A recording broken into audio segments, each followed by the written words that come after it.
attached. This house, where it's buried, is West Lancaster. Which is Jameson County from. Notice the angle of this tablet relative to north and south and the Lafayette Road. It sits at an angle to the road. Now, there are some tablets on the battlefield along roads which have been turned so that they are at an angle to the road so that they can be more easily read from cars on the road. That's a mindset among some of the maintenance guys. In fact, a lot of the tablets of Longstreet's column are that. In fact, if you ride along Brotherton Road and look carefully at the orientation of the tablets for much of Longstreet's column right along the road, as you're headed west, the Confederate units on the left-hand side of the road, as indicated by their tablet, are going off this way, and the Confederate units on the other side of the road, as indicated by their tablets, are going off this way. So you do have to take that into consideration, but in this case, this one is angled pretty darn correctly.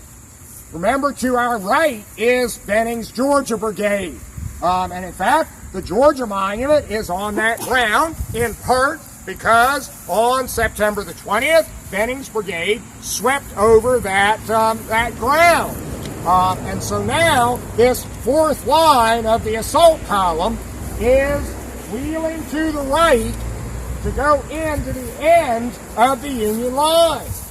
As they come forward, not only are some Union prisoners being taken to the rear, not only are there some Confederate skulkers going to the rear or taking shelter behind trees and low ground, not only are there a few Confederate wounded going to the rear, but particularly as Benning and Robertson are turning and sweeping across this ground, there are a fair number of Confederate soldiers going to the rear.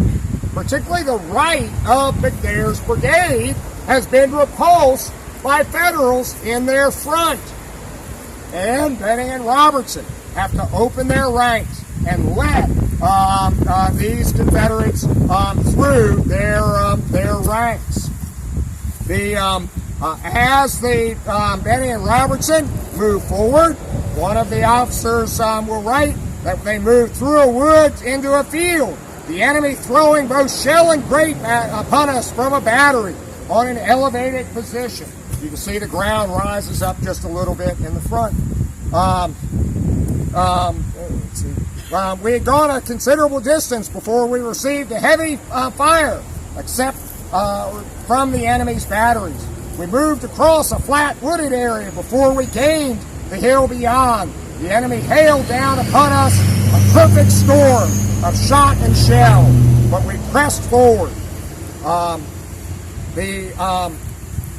So now they are under fire from the Federals, who are still in position on the north side of the gap that had been opened in the lines. Questions or observations here? All right. Let's continue our wheel to the left and our forward advance. My other favorite thing about this area is my favorite taco place.